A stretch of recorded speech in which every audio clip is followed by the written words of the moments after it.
Ngayong araw ay nandito na naman tayo sa Bayad Center para magbayad ng mga bayarin habang may pambayad pa.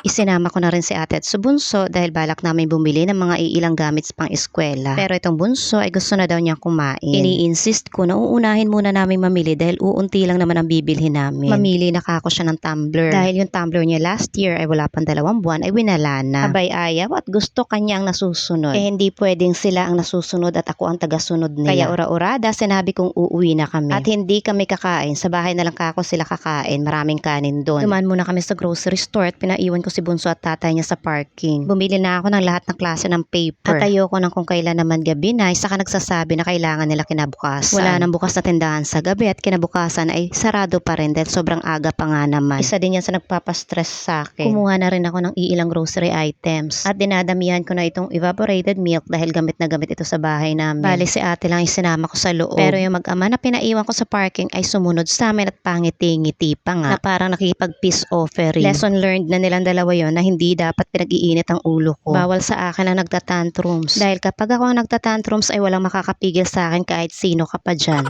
Ayan si bunso kukuha daw siya ng hotdog at gagawa daw siya ng hotdog roll. Sinagot ko naman na kung ano lang yung mga dinadampot ko ay yun na yun. Bawal mag-demand na mga gusto nila. Pero ang mga gusto ko syempre kukunin ko.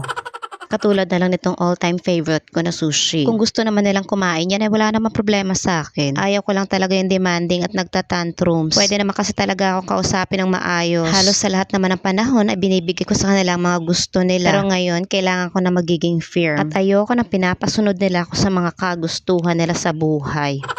Si bunso lang naman talaga ang mapilit. Si ate walang problema at mabilis lang naman kausap yun. Eh nakikisaw-saw pa tatay nila kaya damay pati siya. Kampi-kampihan na this.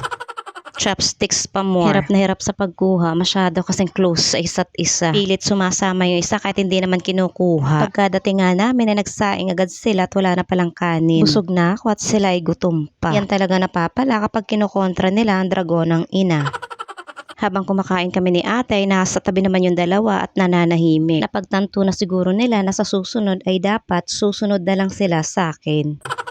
Ako pala yung malupit magtantrum sa aming apat. Pero habang kumakain ako ay napapaisip ako bakit ang laki-laki na nabayaran ko sa grocery. Eh hindi naman napuno yung cart ko. Kaya pagkatapos kumain na hinanap ko kagad ng resibo. Iniisa-isa ko bawat item. At nag-compute pa nga na parang walang tiwala dun sa cashier. Pero tama naman. Nakaka may item na naligaw doon pero hindi ko naman talaga kinuha. Tumitingin naman ako sa mga presyo pero madalas talaga hindi. Dahil kahit tingnan ko pa ang presyo ay kailangan ko naman talagang bilhin. Masasaktan lang ako kapag nakikita kong mahal. Sa pag-check ko nga ay tama naman at nandun naman talaga lahat na kinuha kong items. Tinatanong ko pa nga ang anak ko kung ano ba yung mga pa-code na hindi ko maintindihan. At nakita ko nga ang notebook ay 100 pala ang bawat isa.